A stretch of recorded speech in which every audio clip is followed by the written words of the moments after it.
গ্রীষ্ম বর্ষা বিনীতি ভরসা। হ্যাঁ, বিনীত শপিং সিটি। নমস্কার, আপনারা দেখছেন হুগলি আপডেট। আপনাদের সঙ্গে আমি উষা। আসছি খবরে। চাকরি হারিয়ে শিক্ষকরা হুগলি ডিআই অফিসে তালা দিয়ে বিক্ষোভ দেখালেন। মুখ্যমন্ত্রীর আবেদন ছিল স্কুলে যোগ দিন, ভলেন্টিয়ারি সার্ভিস নিন। শিক্ষকরা রাস্তায় নেমে চাকরি ফিরে পেতে চাইলেন। ডিআই অফিসে তালা মেরে বিক্ষোভ দেখালেন। যোগ্য ও অযোগ্যদের পৃথকীকরণ করে নিতে না পারায় প্রায় 26,000 শিক্ষক শিক্ষাকর্মী চাকরি হারিয়েছেন। এবার নিজেদের যোগ্য বলে দাবি করে হুগলি ডিআই অফিস অভিযানে সামিল হলেন চাকরিহারারা। হুগলি স্টেশনে জমায়েত হয়ে তারা মিছিল করে ডিআই অফিস অভিযানে রওনা দেন। মাঝে হুগলি মোড়ে জিটি রোড অবরোধ করেন কিছুক্ষণের জন্য। তারপর আবার মিছিল এগিয়ে যায় পিপুল পাতিতে শিক্ষা ভবনের দিকে। সেখানেই রয়েছে ডিআই অফিসের বিক্ষোভকারী শিক্ষকরা এসে ঝুলিয়ে দেন ডিআই অফিসের গেটে তালা। শিক্ষা ভবনে ঢোকার মূল গেটেও তালা ঝুলিয়ে দেন। বিক্ষোভ চলতে থাকে। তাদের দাবি ওএমআর সিটে মিরর ইমেজ প্রকাশ করতে হবে, অযোগ্যদের বাতিল করে যোগ্যদের চাকরি ফিরিয়ে দিতে হবে এবং তাদের এই অবস্থার জন্য যারা দায়ী তাদের বিরুদ্ধে ব্যবস্থা নিতে হবে। রাজ্য সরকারের কাছে আবেদন, স্কুলগুলোর স্বাভাবিক পঠন পাঠন চালিয়ে যেতে রাজ্য সরকার ব্যবস্থা গ্রহণ করুক। বিক্ষোভ সামলাতে চুঁচুড়া থানা থেকে বিশাল পুলিশ বাহিনী ডিআই অফিসে ভিতরে থাকলেও এরপরেই যখন বিক্ষোভকারীরা মেন গেটে তালা দিতে যায় তখন পুলিশ বাইরে বেরিয়ে যায়। আরজিকরের পর আবারও পথে প্রতিবাদের স্লোগান উঠল, ইউ ওয়ান্ট জাস্টিস। এ বিষয়ে আন্দোলনকারী শিক্ষক শিক্ষিকারা কি বলছেন শুনবো। নেমে পড়েছি কারণ আমাদের চাকরি সুপ্রিম কোর্টের রায়ে চলে গেছে এবং তাদের যাদের দুর্নীতি, যারা দুর্নীতির মাথা, যারা দুর্নীতি করলো তাদের কোনো শাস্তি না হয়ে যারা কোনো রকম দুর্নীতির সাথে যুক্ত, যাদের কোনো রকম দুর্নীতির সাথে যুক্ত নেই, যাদের মধ্যে কোনো আজ পর্যন্ত সিঙ্গেল বেঞ্চ, অভিজিৎ গঙ্গোপাধ্যায়ের সিঙ্গেল বেঞ্চে এবং হাইকোর্টের ডিভিশন বেঞ্চে এবং সুপ্রিম কোর্টে যাদের বিরুদ্ধে আজ পর্যন্ত একটাও কোনো প্রমাণ বা দুর্নীতির কোনো অভিযোগ নেই, তা সত্ত্বেও চাকরিগুলো বাতিল করা হয়েছে। অতএব আমরা এখন কোনো কথা শুনবো না। যোগ্যদের তালিকা এসএসসি বা এসএসসি কিংবা সিবিআই যে তথ্য পেয়েছে সে তথ্য অ্যাজ পার সিবিআই লিস্ট যোগ্য অযোগ্যদের তালিকা ওয়েবসাইটে পাবলিশ করতে হবে, নাহলে নিউজ পেপারে পাবলিশ করতে হবে। হুগলি থেকে পানুপালের সঙ্গে চন্দ্রনাথ দত্তের report, Hooghly update. Dunlop gurdwara সংলগ্ন পাঞ্জাব সিন্ড ব্যাংকের শাখা অন্যত্র সরিয়ে নিয়ে যাওয়ার প্রতিবাদে গ্রাহকরা।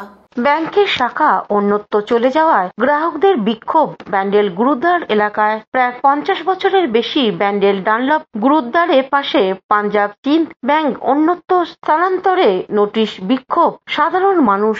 আজ বেলায় ব্যাংকের সামনে তিরপল টাঙিয়ে বিক্ষোভ দেখান গ্রাহকরা। হুগলি জেলার বিভিন্ন এলাকায় মানুষ এখানে আর্থিক লেনদেন করেন। ক্ষুব্ধ হয়ে ব্যাংকের গ্রাহকরা কি জানাচ্ছেন শুনবো।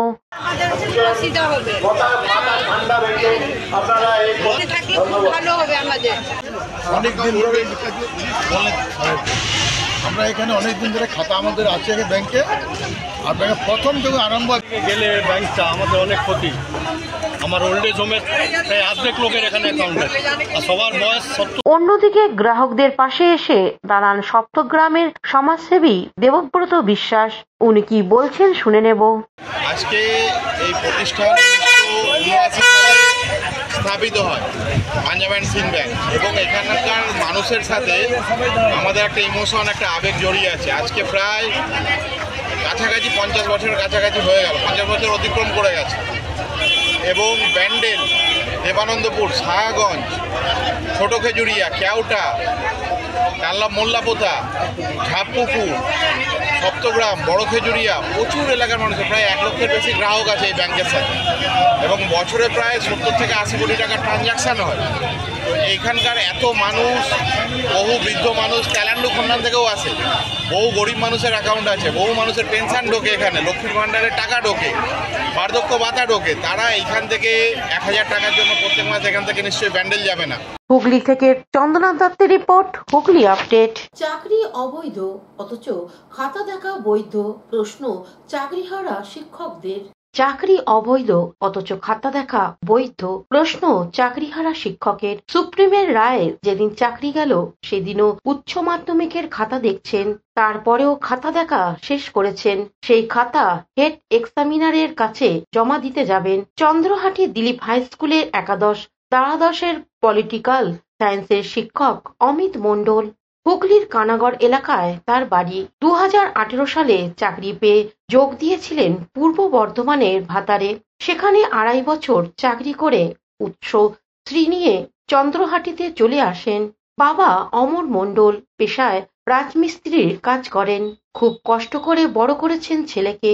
শিক্ষক হয়ে টালির চালে বাড়িটা পাকা করেছেন অমিত মণ্ডল। তার জন্য ঋণ নিতে হয়েছে। বাবা হার্টের অসুখে চিকিৎসা করাতেও ঋণ নিয়েছেন। শিক্ষক হিসেবে বেতন ভালোই পেতেন, তাই চিন্তা ছিল না।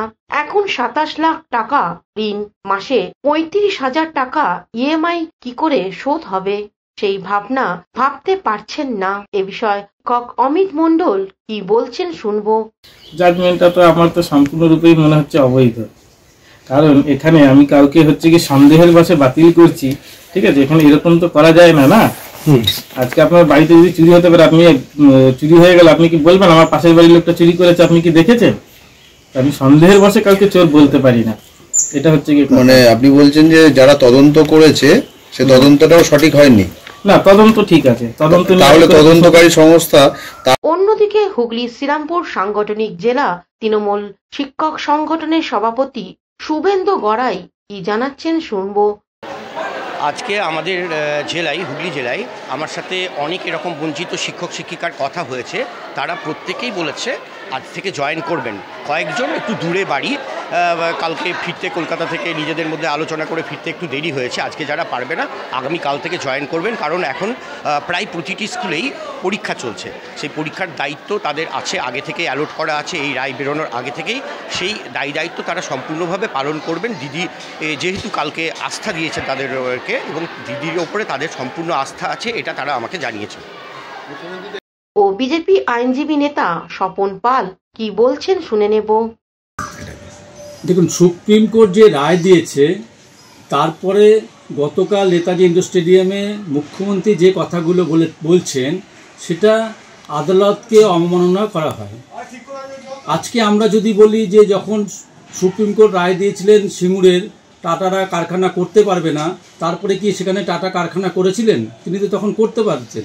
অর্থাৎ তার ক্ষেত্রে যখন পক্ষে যাচ্ছে তখন তিনি তাদের বিপক্ষে কথা বলছেন, আবার যখন বিপক্ষে চলে যাচ্ছে তখন তাদের পক্ষে হতে হচ্ছে। এই যে দ্বিচারিতা তিনি করছেন, এটা আদালতকে অবমাননা ছাড়া বা কোর্ট অফ কন্টেম্প্ট ছাড়া কোনো বিষয় হতে পারে না। 2 নম্বর বিষয় হচ্ছে তিনি বলছেন স্বেচ্ছায় শ্রম দেওয়ার জন্য, ভলেন্টিয়ারলি শ্রম দেওয়ার জন্য। এইখানে সারা পশ্চিমবঙ্গটাকে কিনতে হলে তাহলে সিভিক ভলেন্টিয়ারদের মতো ভলেন্টিয়ার বানিয়ে ফেলবেন নাকি? যারা আজকে মাইনা পেত 40-50 হাজার টাকা করে মাইনা পেত, শিক্ষকরা যারা মানুষ গড়ার কারিগর, তারা কাজ করতো, তাদেরকে উনি সিভিক ভলেন্টিয়ার বানিয়ে ফেলবেন? এইভাবে তাদেরকে অসম্মান করার মানে তার নৈতিক কোনো অধিকার নেই। আর সবথেকে বড় কথা যে মমতা ব্যানার্জির জন্যই এবং মুখ্যমন্ত্রীর জন্যই আজকে সিভিকদের যেরকম দশা হয়েছিল, ঠিক এখানে মানে স্কুল টিচারদেরও একই রকম ব্যাপার। যদি চুরি টাকা পয়সা তৃণমূলের নেতা, এমপি, এমএলএ, মন্ত্রীরা যদি টাকা না নিয়ে যদি চাকরি দিত, তাহলে তো এই ঘটনাগুলো হতো না। আজকে পশ্চিমবঙ্গের একটা লজ্জাজনক অধ্যায় যে এত 26,000-এর মতো মানে টিচারকে মানে বাতিল করে দেওয়া, এটা তো একটা লজ্জা। শিক্ষা ব্যবস্থাকে ভেঙে পড়ার জোগাড় হয়েছে, কিন্তু তারপরেও তিনি যেটা করতে চাইছেন সেটাও আরো অন্যায়। পানুপালের সঙ্গে চন্দ্রনাথ দত্তের রিপোর্ট, হুগলি আপডেট। হুগলি থেকে পূর্ব বর্ধমানে হঠাৎ বদল, জেইই মেন পরীক্ষা কেন্দ্র চরম বিপাকে পরীক্ষার্থীরা। হুগলি থেকে পূর্ব বর্ধমান হঠাৎ বদল, জেইই মেন পরীক্ষা কেন্দ্র চরম বিপাকে পরীক্ষার্থীরা। জেইই পরীক্ষা সিট পড়েছিল হুগলির পোলবার একটি বেসরকারি ইঞ্জিনিয়ারিং কলেজে। হঠাৎ করেই সেই পরীক্ষা কেন্দ্র বদল করে পূর্ব বর্ধমানে একটি পরীক্ষা কেন্দ্রে পরীক্ষা নেওয়া হবে বলে নোটিশ দেওয়া হয় ন্যাশনাল টেস্টিং এজেন্সির তরফে। চরম হয়রানির শিকার পরীক্ষার্থীরা।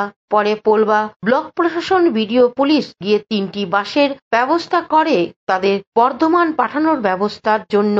3টে থেকে পরীক্ষার হওয়ার কথা ছিল, সেই মতো 115 জন পরীক্ষার্থী কলেজে এসে উপস্থিত হয়। পরীক্ষার্থীদের সঙ্গে তাদের অভিভাবকরাও ছিলেন।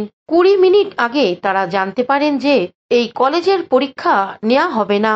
পূর্ব বর্ধমানে নবমহাটে একটি কেন্দ্রে পরীক্ষা গ্রহণ করা হবে। পোলবা বিডিও, হুগলি গ্রামীণ পুলিশের ডিএসপি, পোলবা থানার ওসি খবর পেয়ে কলেজে উপস্থিত হয়। 3টি বাসের ব্যবস্থা করেন। সেই বাসে করেই বর্ধমানের উদ্দেশ্যে রওনা করিয়ে দেওয়া হয় শিক্ষার্থী ও অভিভাবকদের। পরীক্ষার্থী আর অভিভাবকরা জানান, পোলবা ভিডিও আরো কি জানাচ্ছেন শুনবো।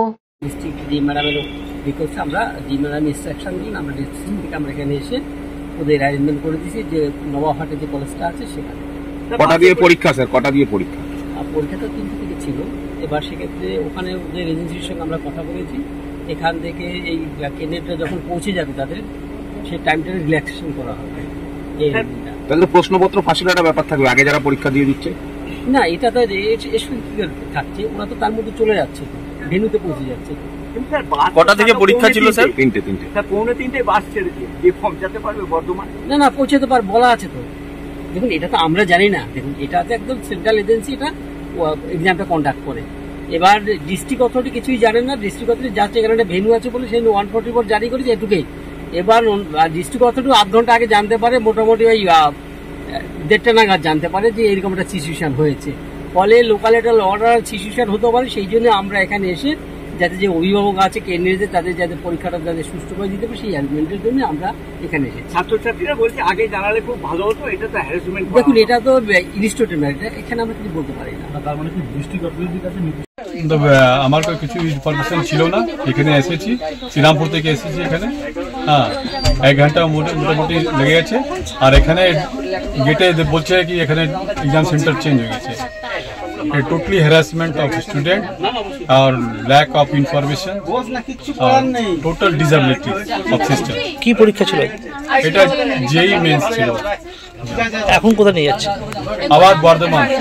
কি হবে এইটাই তো। এখন কি পৌঁছাতে পারবেন? কিছু বলতে পারছি না। পরীক্ষা দিতে পারবেন আজকে? ওটাও কিছু বলতে পারছি না কেন, তো বাস কি রকম আছে দেখো, কত গরমি, তো এখানে গাম আছে। Student harassment, total harassed. আপনার নাম? বিবেক বলছি আমি। আমরা এই আজকে সকাল অবধি জানি যে এই সেন্টারে কোনো নোটিশ এখনো আসেনি যে আমাদের এক্সাম অন্য সেন্টার হয়ে গেছে। এখানে এসেই জানতে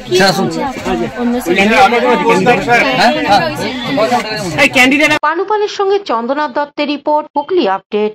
এখন নিয়ে নেব বিজ্ঞাপন বিরতি। বিরতির পর ফিরে আসছি খবরে। শীত, গ্রীষ্ম, বর্ষা, পিনিতি ভরসা।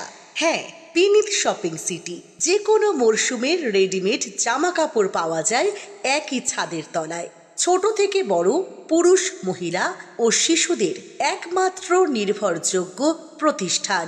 শীতকালীন যে কোনো শাড়ি, জিন্স, টপ, কুর্তি, চুড়িদার, পাঞ্জাবি মানেই পিনিত শপিং সিটি। আখন বাজার, চুঁচুড়া, Hooghly. Enjoy a weekend at Vedam, the paradise of peace. A home away from home.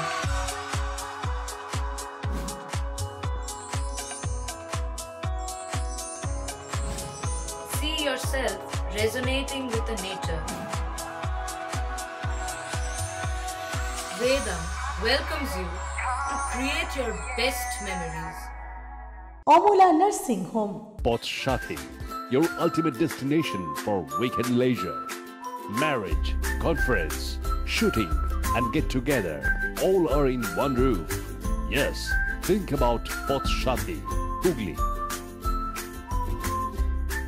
বিরতির পর ফিরে এলাম খবরে। স্ত্রীকে আগুনে পুড়িয়ে খুনের দায়ে যাবজ্জীবন কারাদণ্ড হলো বলাগড়ের এক বৃদ্ধের। বিয়ের 30 বছর পর বধূ নির্যাতন, স্ত্রীকে আগুনে পুড়িয়ে খুনের দায়ে যাবজ্জীবন কারাদণ্ড হলো বলাগড়ের বৃদ্ধের। চুঁচুড়া আদালতে দ্বিতীয় ফাস্ট ট্র্যাক কোর্টের বিচারক সুপ্রা ভৌমিক ভট্টাচার্য এই খুনের মামলায় সাজা ঘোষণা করেন। মামলার সরকারি আইনজীবী ছিলেন প্রশান্ত আগরওয়াল। বিয়ের 10 বছর পর থেকে শুরু হয় শারীরিক নির্যাতন, মদ্যপ অবস্থায় মারধর চলত। ঘটনার রাতে নিজের বাড়িতেই গায়ে কেরোসিন ঢেলে আগুন লাগিয়ে দেয় বৃদ্ধ। তাদের বড় মেয়ে ষোড়শী দাস 11/1/19 সালে বাবার বিরুদ্ধে অভিযোগ দায়ের করেন বলাগড় থানায়। পুলিশ বিশ্বজিৎকে গ্রেপ্তার করে তদন্ত শুরু করে। মামলার তদন্ত করেন উজ্জ্বল দে। মোট সাক্ষ্য নেওয়া হলো 19 জনের। গত 5ই এপ্রিল অভিযুক্তকে দোষী সাব্যস্ত করে চুঁচুড়া আদালত। 498 ধারায় 6 মাস সশ্রম কারাদণ্ড, 1000 টাকা জরিমানা, অনাদায়ে 1 মাস জেল। 302 খুনের ধারায় যাবজ্জীবন সশ্রম কারাদণ্ড, 20,000 টাকা জরিমানা, অনাদায়ে 1 বছর কারাদণ্ডের সাজা শোনায় চুঁচুড়া আদালত বলে জানালেন আইনজীবী শঙ্কর গাঙ্গুলি। আচ্ছা, আজকে চুঁচুড়া আদালতে আবার একটা যাবজ্জীবন কারাদণ্ডের সাজা আপনারা জানতে পারলেন যে হয়েছে। এই আমাদের চুঁচুড়া আদালতের দ্বিতীয় ফাস্ট ট্র্যাক কোর্ট শুভ্রভূমি ভট্টাচার্য এই বিচারক, তিনি এই মামলাটার রায় দিয়েছেন। এই মামলাটার চার্জ করেছিলাম আমি। পরবর্তীকালে আমি এই মামলাটা পরিচালনা করার দায়িত্ব দিয়েছিলাম প্রশান্ত কুমার আগরওয়ালকে। আজকে দীর্ঘদিন পরে এই মামলার বিচার প্রক্রিয়া শেষ হলো। 11/7/2019 তারিখে তাদের মানে এই যে আসামি, সেই আসামির নাম হচ্ছে বিশ্বজিৎ দাস। বিশ্বজিৎ দাস। তিনি তার স্ত্রীকে দীর্ঘ 30 বছর বিবাহিত জীবন কাটার পরে তার স্ত্রীকে গায়ে আগুন লাগিয়ে তাকে হত্যা করেন। এবং সত্যি কথা বলতে কি, এই যে বিশ্বজিৎ, তিনি একজন মদ্যপ ব্যক্তি ছিলেন। তিনি মদ খেয়ে, বিয়ের 10 বছর মোটামুটি ভালো ছিল, তারপরে প্রচণ্ড নির্মম অত্যাচার শুরু করেন। তাদের বৈবাহিত জীবনে 2টি সন্তান হয়, 2টি মেয়েই বিবাহিত। তা এই মামলাটার অভিযোগকারিনী হচ্ছে তাদেরই একটি মেয়ে, যার নাম হচ্ছে ষোড়শী দাস। তিনি মামলাটার এই অভিযোগটা দাখিল করেছিলেন 11/1/2019। তিনি বিবাহিত মহিলা, পরে জানতে পেরে তিনি এই অভিযোগটা দাখিল করেছিলেন। এখানটায় ডাক্তারের কাছে জবানবন্দি দিয়েছিলেন, মৃত্যুকালীন জবানবন্দিও দিয়েছিলেন এই ভদ্রমহিলা। এবং তিনি বলেছিলেন তার স্বামী তাকে এইভাবে আগুনে পুড়িয়ে মেরে দিয়েছে। এবং এই মামলায় মোট আমাদের তরফ থেকে আমরা 19 জন সাক্ষীকে এখানটায় সাক্ষ্য গ্রহণ করেছে। এবং তারপরে আজকের এই রায় যথেষ্টই, এটা খুব একটা ভালো রায় হয়েছে। এবং সমাজের কাছে এরকম অত্যাচারে কীরকম সাজা হতে পারে সেটা আর একটা ভালো একটা জিনিস সমাজের কাছে পৌঁছে দেওয়া গেল। এটা কি মানে 302 যাবজ্জীবন সাজাটা হয়েছে এরকম। 498-এ বধূ নির্যাতন মামলায় আদালত তাকে 6 মাসের সশ্রম কারাদণ্ড এবং 1000 টাকা ফাইন, অনাদায়ে আরও 6 মাসের কারাদণ্ড দিয়েছেন। এবং 302 ইন্ডিয়ান পেনাল কোড ধারাতে যাবজ্জীবন কারাদণ্ডে দণ্ডিত করেছেন। সেই সঙ্গে 20,000 টাকার ফাইন দিয়েছেন, অনাদায়ে আরও 1 বছরের জেল। Bureau report, Hooghly update. দামোদরের ঘাট থেকে উদ্ধার হলো এক অজ্ঞাত পরিচয় যুবকের মৃতদেহ, এলাকায় চাঞ্চল্য। দামোদর নদীর ঘাট থেকে উদ্ধার হলো এক অজ্ঞাত পরিচয় যুবকের মৃতদেহ। জামালপুরের পুরথামা এলাকায় সকালবেলা ওই এলাকার স্থানীয়রা ভাসতে দেখে ওই যুবকের মৃতদেহ দামোদরের ঘটনাস্থল থেকে জামালপুর থানার পুলিশকে খবর দেওয়া হলে ঘটনাস্থলে গিয়ে অজ্ঞাত পরিচয় ওই যুবকের দেহ উদ্ধার করে নিয়ে আসে জামালপুর থানায়। ময়নাতদন্তে পাঠানো হবে বলে পুলিশ জানিয়েছেন। তবে নাম পরিচয় এখনো পর্যন্ত জানা যায়নি বলে জামালপুর থানার সূত্রের খবর। পুলিশ খোঁজ চালাচ্ছেন কিভাবে মৃত্যু হলো এবং তার পরিচয় জানার এই ঘটনাকে ঘিরে গোটা এলাকায় চাঞ্চল্যের সৃষ্টি হয়। জামালপুর থেকে আশিস কুমার ঘোষের রিপোর্ট, হুগলি আপডেট। রামনবমী উপলক্ষে বর্ণাঢ্য শোভাযাত্রা অনুষ্ঠিত হলো শৈবতীর্থ তারকেশ্বরে। তারকেশ্বরে রামনবমীর শোভাযাত্রায় মন্দিরের আগত পুণ্যার্থীরা রামনবমী উপলক্ষে বর্ণাঢ্য শোভাযাত্রা অনুষ্ঠিত হলো তারকেশ্বরে। এই দিন বিকেলে তারকেশ্বর মন্দির সংলগ্ন দুধপুকুরে হনুমান ঘাট এলাকা থেকে এই শোভাযাত্রাটি শুরু হয়। উপস্থিত ছিলেন আরামবাগ সাংগঠনিক জেলার বিজেপির সভাপতি সুশান্ত কুমার বেরা, আরামবাগ বিধায়ক মধুসূদন বাগ, পুরসুরা বিধায়ক বিমান ঘোষ, বিভিন্ন মঠের মহন্ত মহারাজা সহ তারকেশ্বরের মানুষ। শোভাযাত্রায় মন্দিরে আগত পুণ্যার্থীদের উপস্থিতি ছিল চোখে পড়ার মতো। এদিনের অনুষ্ঠান থেকে আরামবাগ সাংগঠনিক জেলার বিজেপির সভাপতি সুশান্ত কুমার বেরা সাংবাদিকদের কি বলছেন শুনে নেব।